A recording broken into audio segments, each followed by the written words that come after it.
You may be wondering why I love photographing the forest so much. Forest is a chaos and it's a true challenge for a landscape photographer.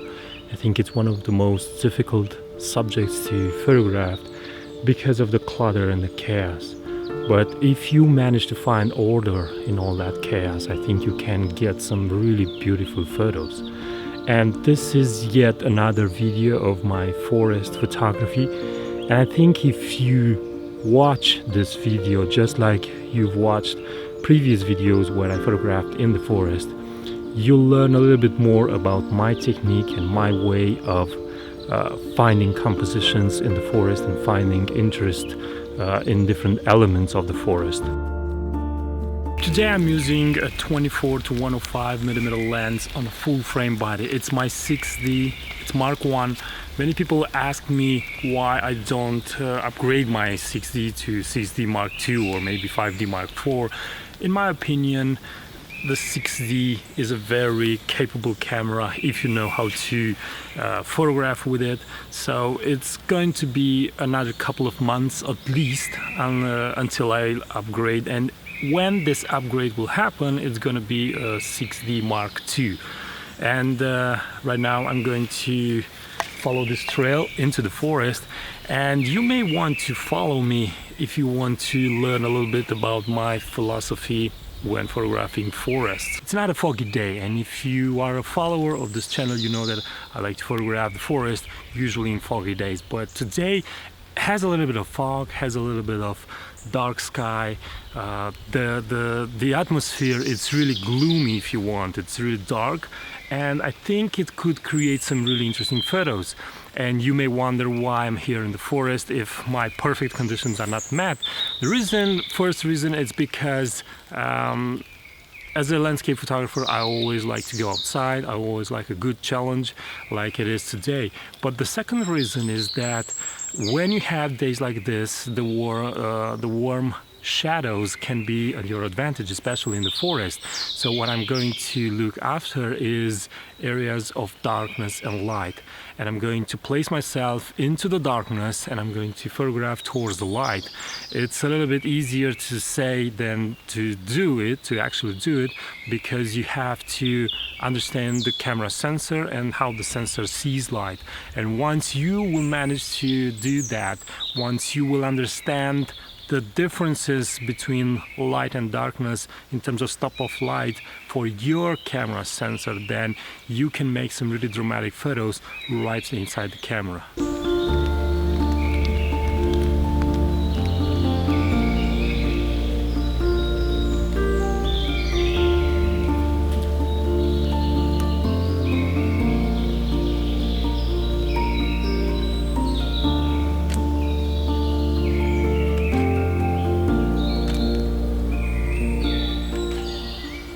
When we look into the forest, we have kind of a perception of the entire place.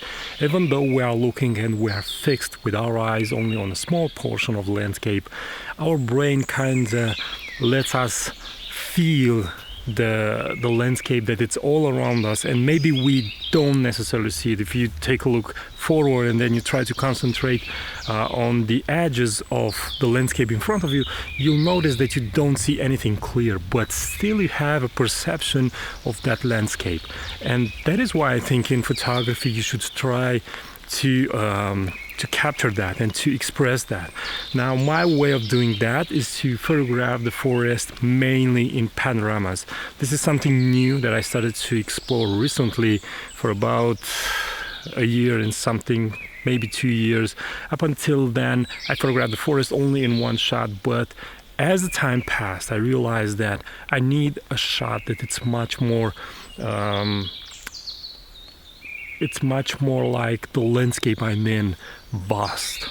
And I think panoramas are a really great way to capture the landscape that is not only in front of you but also around you.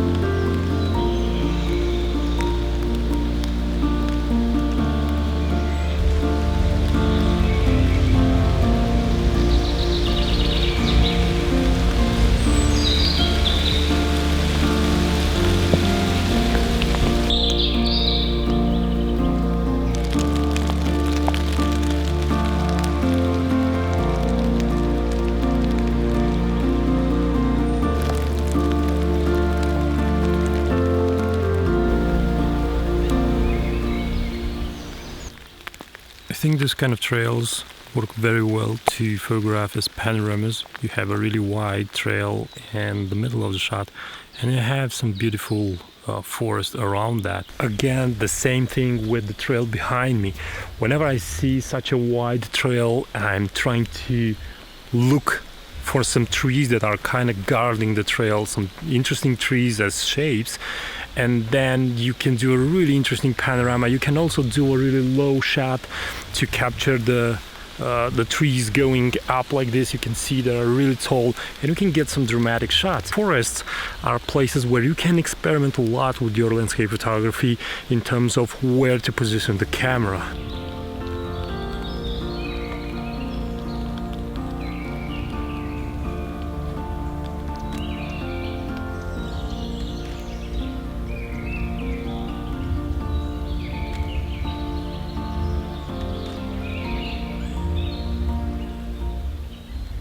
Another great way for you to create diversity in your forest photography shots, especially if you're visiting the same forest over and over again, is to bring only one lens, and that lens is very different from one time to another. For example, right now I'm photographing with 24 to 105 millimeter lens, but there are moments when I'm bringing only my 17 to 40 millimeter lens, so I'm forcing myself to much wider shots, and that is offering another creative possibility.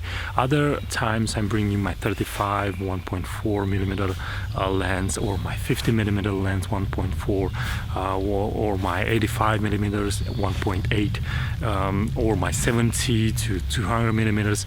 It's a different way to approach the landscape, and that will create a different perspective on things. So if you are wondering how you can create diverse shots or different shots in the same location, maybe you can approach it by this from this angle, and you can use different lenses, but every time only bring one lens, because if you bring them all, you'll try to use them all, your back will hurt because you have to carry them.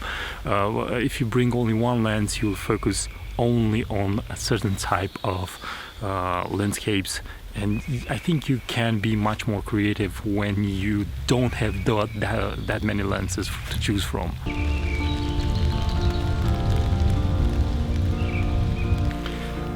I photographed this swamp a lot, but today let's try and maybe do something completely different. I'll try to capture it in a panorama. From where I'm standing, I see this beautiful shadow, this beautiful silhouette of this tree. It looks kind of interesting, and as you can see, I'm trying to find an angle from which it looks nice. I really like how the light comes from above and shines down on the swamp, and there are certain moments in the forest when even an ugly thing like this swamp can be really beautiful and mysterious when captured with a nice light on it. So let's try and move around some more. I thought that this way you can see a little bit of my process of searching for an angle to photograph something. Of course that this is very different from for every subject.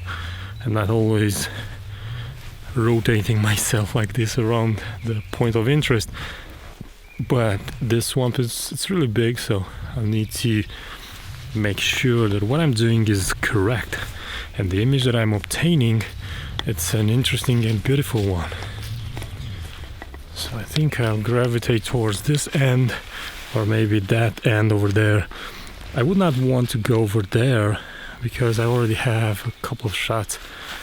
The problem here is this mud in the leaves, and it doesn't look that good. These are the challenges I was telling you about in the beginning of this video. Coming into the forest on a weather like this, it's nice that you don't have those really hard shadows in the leaves and in the trees that look really bad, but still have a really good challenge, because capturing the same landscape over and over again makes you want to do it in a different way each time you go in the forest. And right now, this is exactly what I'm trying to do.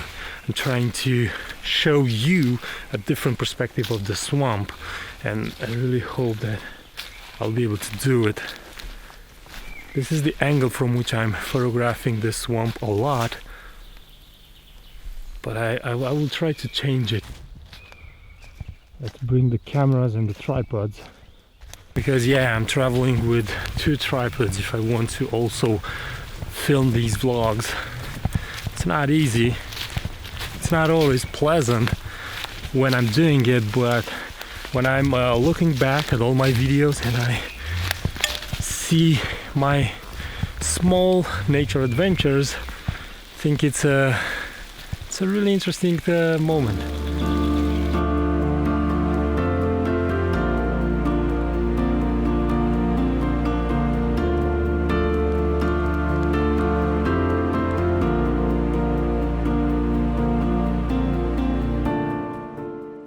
That was a really big panorama, about 7 or 8 photos, and whenever I have such a big panorama, it's if you want to print something like this, you have to do it really big. The wider the panorama, the bigger has to be the print. So it's a really difficult image to handle in terms of print. Now this kind of image is very useful for someone who wants to buy it and maybe use portions of it, or maybe use or create a really impressive banner. Panoramas work really great from that perspective. So again, it's another way for me to capture the forest. It's a way of photographing the same place in a different way, simply because you see it completely different when presented in a panoramic format. Every time I photograph a panorama, if the light changes, it's really bad for the panorama. You had to do it all over again. So especially in days like this, when there is no actual sun visible on the sky, the light may have only subtle changes because of the thickness of the clouds that are passing in front of the sun, and you can have a little bit of difference. And if that happens and you don't realize it, then your panorama it's not going to look right, because you'll have different light intensities in the shot. So pay really close attention to that. Another thing is that I'm avoiding all the technical problems that a panoramic could pose you to as a photographer. I don't have a panoramic head, and that is why I'm using longer focal lengths to photograph my panoramas. I'm usually at about 50 millimeters at least, or maybe 70 millimeters, and this way you get rid of all the other problems. If you have a panoramic head, then you can do panoramas with wider focal lengths. I even go to 35. I think 35 is also a focal length that can work really well and don't pose that many problems. The problems you're having at really wide angles in really tight spaces. Another thing is that I want to capture the panoramas with the camera in portrait mode, because I want to have much more height to the image.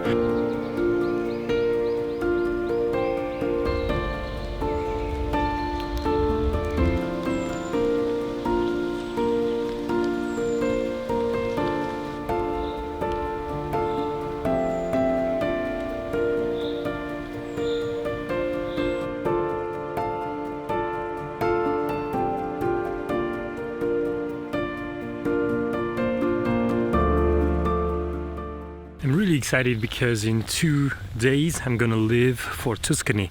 I have 2 workshops over there, so if you're going to like what you're going to see after these 2 weeks when I'm gone, then maybe you can consider to subscribe to my workshop next year in Tuscany. You can also find a video course on how I edit my forest photography. The link is in the description of this video. Until next time, bye bye.